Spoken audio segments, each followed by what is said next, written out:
Recently Janmashtami গেল।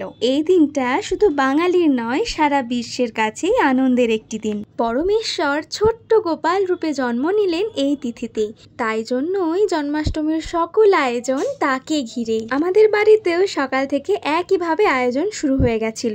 মা সকাল সকাল তাল ঘষে নিয়েছিল, কারণ সেদিন সব কিছুই রান্না হয়েছিল গোপালের পছন্দের খাবার। তালের লুচি, তালের মালপোয়া, তালের বড়া, সুজি, পায়েস আর আলু ভাজা। আমরা দুই বোন মিলেও মাকে রান্নার কাজে সাহায্য করেছি, কারণ যাকে ঘিরে এত কিছু সে তো আমাদের ছোট্ট ভাই। তবে একটা বিষয় আমরা হয়তো সকলেই ভুলে যাই, জন্মাষ্টমীর দিন কি শুধুই শ্রীকৃষ্ণের জন্মদিন?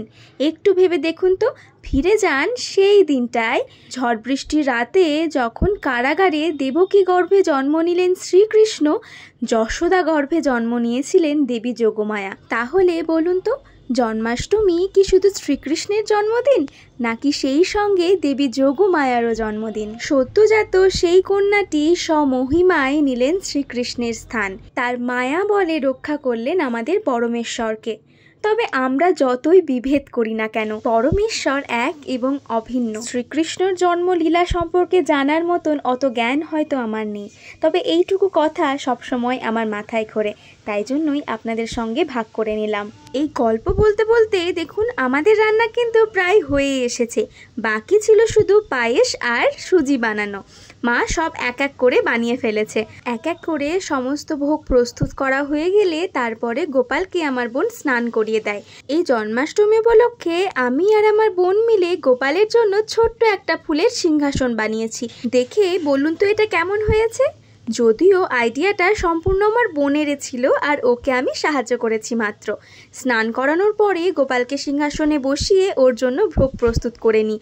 লুচি, মালপোয়া, তালের বড়া, আলু ভাজা, সুজি আর মাঝখানে পায়েস। তবে গোপালের ভোগ তুলসী পাতা ছাড়া একেবারে অসম্পূর্ণ, তাই ভোগ সাজানোর পরে সমস্ত ভোগে তুলসী পাতা সাজিয়ে দিই। সেই সঙ্গে ছিল 3 রকমের ফল, যেমন আম, পেয়ারা, কলা আর চিনি দিয়ে মাখানো নারকেল। শুরুতেই করবে ফলাহার, তারপরে লুচি, আর সবশেষে মিষ্টি মুখ করে তার সুন্দর মুখখানি আরও বেশি মিষ্টি হয়ে যাবে। আর গোপালের এই মিষ্টি মুখটা দেখে আমাদের মন একেবারে ভরে গেছে। যদিও খুবই কম আয়োজন ছিল, তবুও যতটুকু সম্ভব মন থেকে করেছি এবং ভালোবেসে করেছি। তাই জন্যই আমাদের জন্মাষ্টমীর দিনটা তো খুবই ভালো কেটেছে। আপনারা জানাবেন আপনাদের জন্মাষ্টমীর দিনটা কিভাবে কাটে। আর আমার এই ভিডিওটা ভালো লাগলে অবশ্যই লাইক, কমেন্ট এবং সাবস্ক্রাইব করতে ভুলবেন না কিন্তু।